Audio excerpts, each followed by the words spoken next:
दुनिया की हर माँ ये चाहती है कि मेरा बेटा जब आप नहीं है तो आपके परिवार का संवर्धन कर रही है ये महिला। गृहिणी की बात माननी चाहिए। मत्तम प्रमत्तम उन्मत्तम सुषुप्तम बालम स्त्रियम जड़म प्रपन्नम भैरतम भीतम नरिपुहंत धर्मविद। याद रहे, मतवाले को कभी नहीं मारना चाहिए। जो मतवाला हो रहा है, जब जो बोरा गया है उसको कभी मत मारो, उसे छोड़ दो। मतवाले को कभी नहीं मारना चाहिए, पागल को कभी नहीं मारना चाहिए, कहने दीजिए स्त्रियों को कभी नहीं मारना चाहिए और बच्चों को कभी नहीं मारना चाहिए। महिलाओं को मत मारिए, स्त्रियों को कभी कभी मेरी माताओं पर महिलाओं पर हाथ नहीं उठाना चाहिए। शास्त्र कह रहा है ये। अरे हम लोग तो उस सिद्धांत के उपासक हैं कि यत्र नार्यस्तु पूज्यन्ते रमन्ते तत्र देवता। हम लोग तो ये सुन करके बड़े हुए हैं कि महिलाओं की पूजा। तो यहाँ पूजा शब्द का अर्थ है कि घर की जो कुछ दक्षा महिलाएं हैं। यहाँ पूजा शब्द का अर्थ है कि कुछ बहनें जो घर में रहने वाली कुछ दक्ष महिलाएं, परिवार का पोषण करने वाली कुछ महिलाएं, अपने पुत्र पति और उस पति के वंश का संवर्धन करने वाली कुछ माताएं, वो पूजनीय है। और यहाँ पूजा का अर्थ आदर से निकालना चाहिए। उनका आदर करिए, सम्मान करिए। अरे हमारे न रहने पर हमारे परिवार को कौन संभाल रहा है भाई? हम तो यहाँ आ गए, तो हमारे यहाँ आ जाने पर जो हमारे पुत्र का पोषण कर रही है, क्या वो आदरणीय नहीं है? उसका वंदन नहीं होना चाहिए? इसीलिए कहा यत्र नार्यस्तु पूज्यन्ते रमन्ते तत्र देवता। अपने घर की महिलाओं को आदर दीजिए, उनका सम्मान करिए। क्यों? क्योंकि वो आपके न रहने पर आपके परिवार को संभालती हैं और आपके संस्कारों के साथ। दुनिया की कोई माँ ऐसी नहीं है।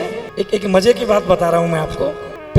पिता अपने पुत्र से कहता रहता है कि बेटा माँ का कहा मानो। लेकिन मैं एक साइकोलॉजी बता रहा हूं तुम्हें, एक मनोवैज्ञानिकता आपको बता रहा हूं। दुनिया की हर माँ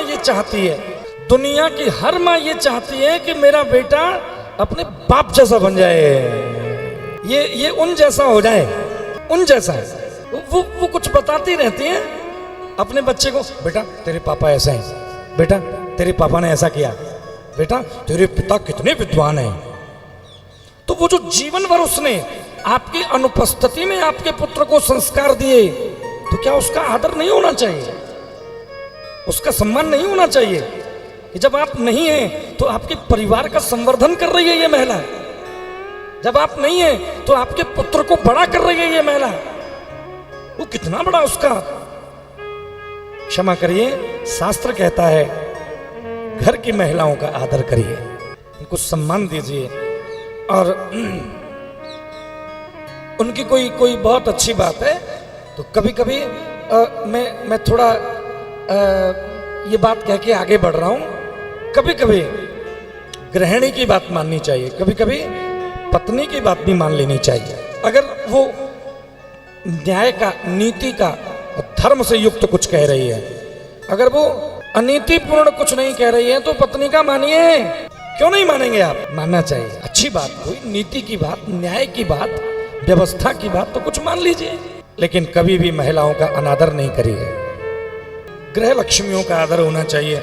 भागवत में वर्णन है, मतवाले को कभी नहीं मारना, पागल को कभी नहीं मारना, वृद्ध पर कभी हाथ नहीं उठाना चाहिए। कोई बूढ़ा आपसे उम्र में बड़ा है कोई, तो वृद्ध पर कभी हाथ नहीं उठाना चाहिए।